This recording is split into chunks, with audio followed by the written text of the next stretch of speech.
So, Christopher, it's now your opportunity in our first of two rebuttal rounds to respond to Mr. Blair. I drove 4, is that right? There's 2 rounds of rebuttals. Each of you has the opportunity to go back and forth. And yes, you have 4 minutes for each speaker within each of those rounds, if that's not too confusing. That sounds all right. I've got 4 minutes. Yes. Yeah, good.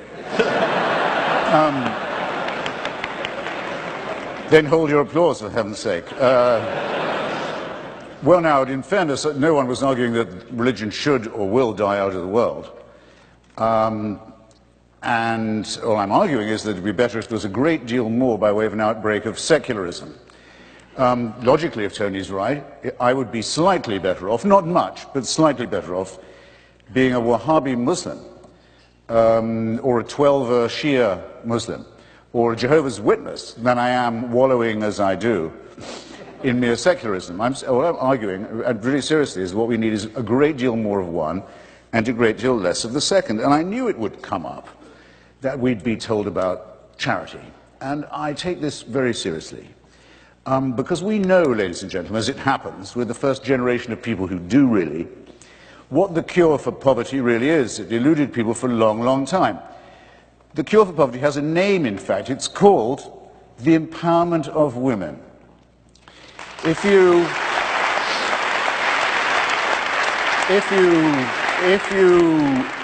you give women some control over the rate at which they reproduce, if you give them some say, take them off the animal cycle of reproduction to which nature and some doctrine, religious doctrine, condemns them, and then if you'll throw in a handful of seeds perhaps and some credit, the floor of everything in that village, not just poverty, but education, health and optimism will increase. It doesn't matter, try it in Bangladesh, try it in Bolivia, it works all the time. Name me one religion that stands for that, or ever has.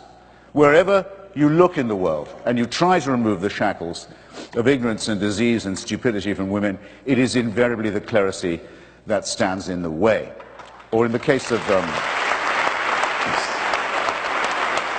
Now, furthermore, if you're going to grant this to Catholic charities, say, which I would hope are doing a lot of work in Africa, if I was a member of a church that had preached that AIDS was not as bad as condoms, I'd be putting some conscience money into Africa too, I must say. But it won't bring... I'm sorry, I'm not trying to be funny. If I was trying to be funny, you mistook me. It won't bring back the millions of people who've died wretched deaths because of that teaching. That still goes on. I'd like to hear a word of apology from the religious about that, if it was on offer. After all, otherwise I'd be accused of judging them by the worst of them. And this isn't done, as Tony says so wrongly, in the name of religion. It's a direct precept, practice, and enforceable discipline of religion. Is it? Not, sir, in this case. I think you'll find that it is. But if you're going to say, all right, the Mormons will tell you the same. You may think it's a bit cracked to think that Joseph Smith found another Bible buried in upstate New York, but you should see our missionaries in action. I'm not impressed. I'd rather have no Mormons and no missionaries, quite honestly, and no Joseph Smith. Do we grant to Hamas and to Hezbollah, both of whom will tell you and incessantly do, look at our charitable work. Without us, Effendi, the poor of Gaza, the poor of Lebanon, where would they be but for our... And they're right. They do a great deal of charitable work. It's nothing compared to the harm that they do, but it's a great deal of work all the same. I'm also familiar with the teachings of the great Rabbi Hillel. I even know where he plagiarized the story from, if he had access to the stuff. The injunction not to do to another what would be repulsive if done to yourself is found in the Analects of Confucius, if you want to date it. But actually it's found in the heart of every person in this room. Everybody knows that much. We don't require divine permission to know right from wrong. We don't need tablets administered to us 10 at a time in tablet form, on pain of death, to be able to have a moral argument. No, we have...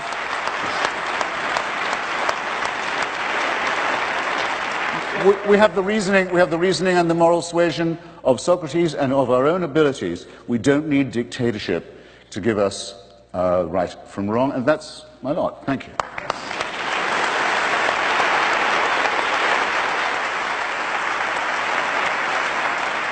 In the name of fairness and equity, Mr. Blair, I'm going to give you an additional 25 seconds for your first rebuttal. First of all,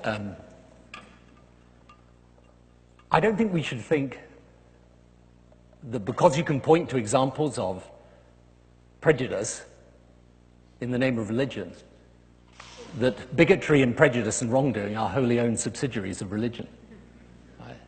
There are plenty of examples of prejudice against women, against gay people, against others, that come from outside the world of religion. And the claim that I make is not that everything the church has done in Africa is right, but let me tell you one thing it did do, and it did it whilst I was Prime Minister of the UK. The churches together formed a campaign for the cancellation of debt. They came together, they succeeded, and the first beneficiaries of the cancellation of debt were young girls going to school in Africa because for the first time they had free primary education. So I agree that not everything the church or the religious communities have done around the world is right, but I do say, at least accept, that there are people doing great work day in, day out, who genuinely are not prejudiced or bigoted, but are working with people who are afflicted by famine and disease and poverty, and they are doing it inspired by their faith. And of course it's the case that not everybody... Of course it's the case that you do not have to be a person of faith in order to do good work. I've never claimed that. I would never claim that. You know, I know lots of people, many, many people, who are people not of faith at all, but who do fantastic and decent work for their communities and for the world. My claim is just very simple. There are nonetheless people who are inspired by their faith to do good. I mean, I think of people I met some time ago in South Africa, nuns who were looking after children that were born with HIV/AIDS. Now, these are people who are working and living alongside and caring for people inspired by their faith. Is it possible for them to have done that without their religious faith? Of course. It's possible for them to have done it. But the fact is, that's what motivated them. So what I say to you is, at least look, what we shouldn't do is end up in a situation where we say, right, we've got 6 hospices here and 1 suicide bomber there, and how does it all equalize out?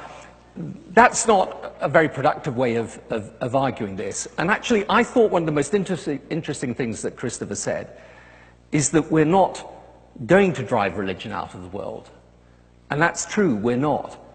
And actually, I think for people of faith to have debates with those who are secularists is actually good and right and healthy, and it's what we should be doing. But,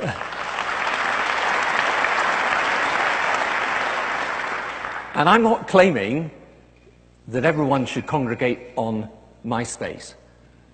I'm simply claiming one very simple thing, that if we can't drive religion out of the world because many people of faith believe it and believe it very deeply, let's at least see how we do make religion a force for good, how we do encourage those people of faith who are trying to do good, and how we unite those against those who want to pervert religion and turn it into a badge of identity used in opposition to others. So,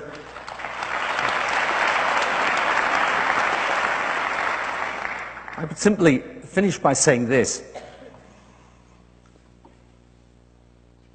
There are many situations where faith has done wrong.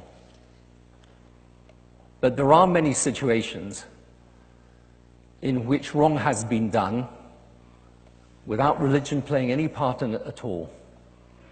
So let us not condemn all people of religious faith because of the bigotry or prejudice shown by some, and let us at least acknowledge that some good has come out of religion, and that we should celebrate.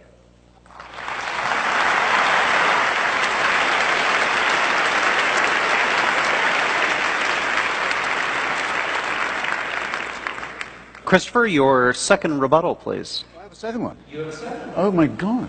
It's an amazing test of audience tolerance. Well, all right. Well, how splendidly you notice we progress, ladies and gentlemen.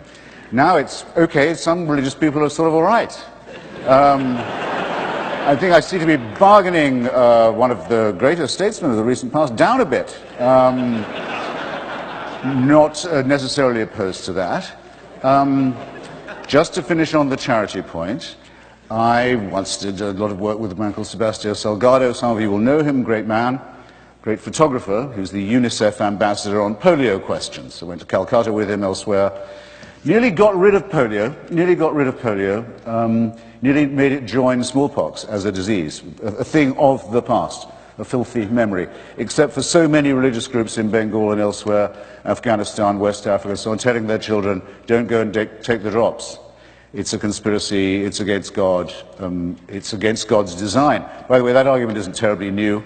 When smallpox was a scourge, Timothy Dwight, the great divine who was the head of Yale, said taking Dr. Jenner's injection was an interference with God's design as well. That's sort of, by the way, you need something like UNICEF to get major work done if you want to alleviate poverty and misery and disease. And for me, my money will always go to organizations like Médecins Sans Frontières, like Oxfam and many others, who, strange enough, go out into the world, do good for their fellow creatures for its own sake. They don't take, they don't take the Bible along, as people do to Haiti all the time. We keep catching them doing it. Their money is being spent flat out on proselytization. It's a function of the old thing that was hand in hand with imperialism. It's the missionary tradition. They can call it charity if they will, but it doesn't stand a second look. So much on the business of doing good, except perhaps to add, since I have you for some extra minutes, that Mr. Blair and I at different times gave quite a lot of our years to the Labour Party and to the Labour movement. And if the promise of religion was true, had been true, right up until the late 19th century in, say, Britain or North America or Canada, that good works are what's required and should be enough, and those who give charity should be honoured, those who receive it should be grateful. Two rather revolting ideas in one, I have to say. There would be no need for human and social and political action. We could rely on being innately good, which we know we can't rely upon, and which I never suggested that we could, or should. So, now what would religion, now I'm intrigued now. So religion could be a good thing after all. Sometimes we think. It's now the proposition. What would religion have to do to get that far? Well, I think it would have to give up all supernatural claims. It would have to say,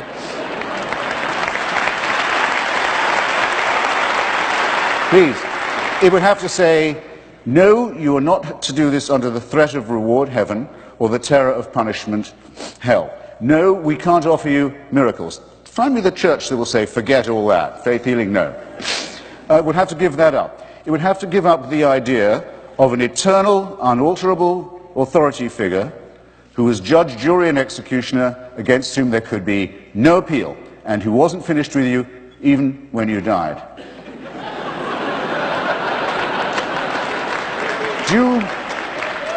That's quite a lot for religion to give up, don't you think? But who would not say it would be better off without it, if it was what Tony Blair would like it to be? An aspect of humanism, an aspect of compassion, an aspect of the realizations of human solidarity, the knowledge that we are in fact all bound up one with another, that we have responsibilities to one to another, and that, as I do when I give blood, partly because I don't lose the pint forever, I can always get it back, but that there's actually a sense of pleasure to be had in helping your fellow creature. I think that should be enough. Thank you.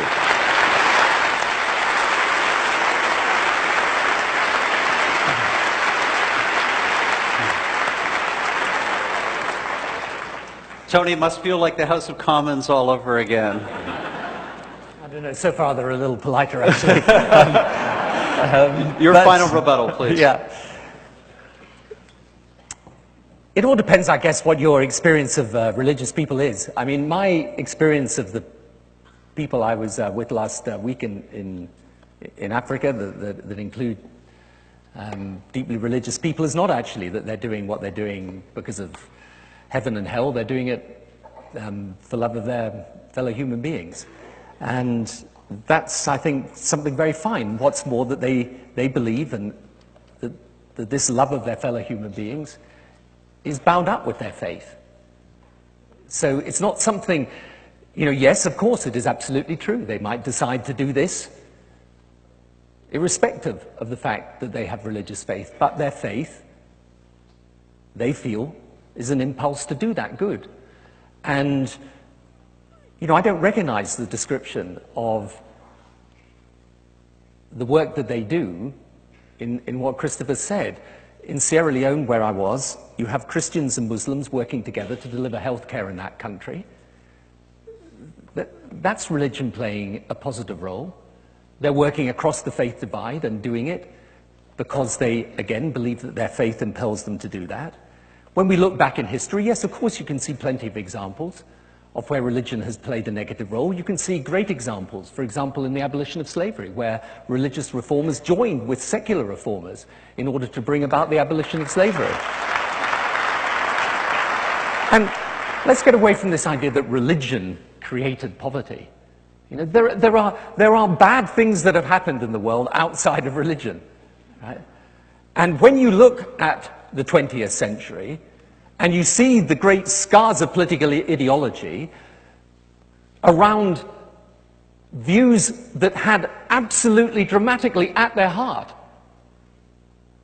fascism, the communism of Stalin.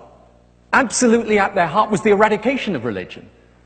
Then what I would say to you is, get rid of religion, you're not going to get rid of fanaticism, and you're not going to get rid of the wrong in the world. So the question is,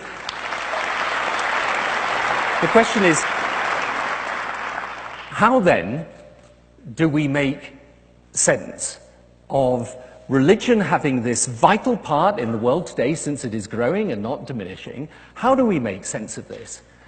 And this is where, yes, there is an obligation on the people of faith to try and join across the faith divide with those of other faiths. That's the reason for my foundation. We have people of different religious faiths.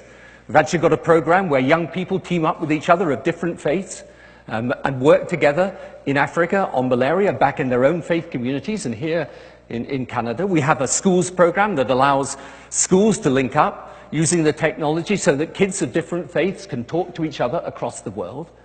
And here's the thing, when they start to talk about their faith, they don't actually talk in terms of heaven and hell and a God that's an executioner of those that do wrong. They talk in terms of their basic feeling that love of God can be expressed best through love of neighbor and actions in furtherance of the compassion and help needed by others. And this is